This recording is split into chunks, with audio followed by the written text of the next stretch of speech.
Top quality और consistent performance के लिए सिर्फ सिल्वर पंप्स एंड मोटर्स, नाम याद रखना। તૈયારી કે જ્યાં ઉજા એપીએમસીના ચૂંટણી માટે એમએલએ કિરીટ પટેલે ઉમેદવારી નોંધાવી છે। એપીએમસીના પૂર્વ સેક્રેટરી વિષ્ણુ પટેલ, પૂર્વ ચેરમેન દિનેશ પટેલે પણ ઉમેદવારી નોંધાવી તો પૂર્વ વાઇસ ચેરમેન અરવિંદ પટેલે ખેડૂત વિભાગમાંથી આ ફોર્મ ભર્યું છે। પાર્ટી મેન્ડેટ નહીં આપે તો ઉમેદવારી પરત ખેંચીશ તેવું કિરીટ પટેલે જણાવ્યું છે। તો પૂર્વ સેક્રેટરી અને પૂર્વ ચેરમેને પણ ઉમેદવારી પત્ર ભર્યું છે, ઉમેદવારી માટે ઉમેદવારી નોંધાવી છે અને પૂર્વ વાઇસ ચેરમેને પણ ઉમેદવારી નોંધાવી। પાર્ટી મેન્ડેટ નહીં આપે તો ઉમેદવારી પણ પરત ખેંચવાની વાત કિરીટ પટેલ દ્વારા હાલ કરવામાં આવી છે। બધા અમે ભારતીય જનતા પક્ષ જે પ્રમાણે મેન્ડેટ આપશે એ પ્રમાણે અમે આગળ વધવાના છીએ। પક્ષના આદેશ પ્રમાણે અમે કરવાના છીએ।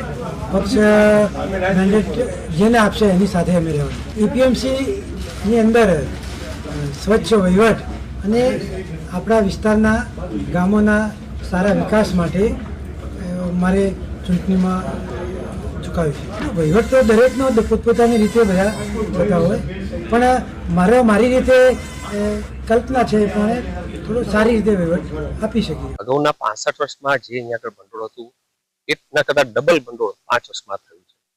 આવક 19 કરોડ ઉપર ક્યારેય નહોતી ગઈ, એને અમે 5 વર્ષમાં આજે 37 કરોડ ઉપરની વાર્ષિક આવક થઈ છે। પાર્ટી જે કહેશે એ પ્રમાણે કરીશું।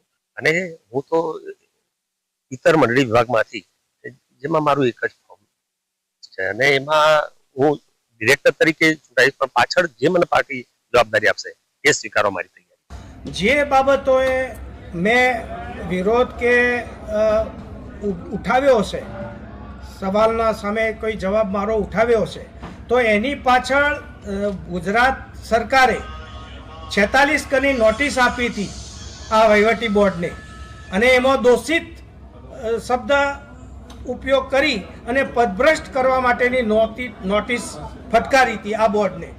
પછી મુદત પૂરી થઈ એટલે એમને પરત પણ ખેંચી, પરંતુ એ વિષય ગુજરાત સરકાર અને વહીવટી બોર્ડ વચ્ચેનો છે। હું ભારતીય જનતા પાર્ટીનો નિષ્ઠાવાન કાર્યકર છું અને કે પટેલ પણ ભારતીય જનતા પાર્ટીના એક નિષ્ઠાવાન ધારાસભ્ય છે।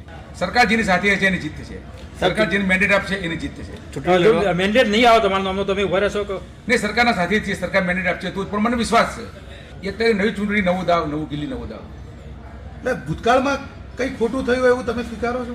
અત્યારે હાલ એ બાબતે હું કોઈ ચર્ચા નહીં કરું, કોર્ટ મેટર નહીં સાહેબ।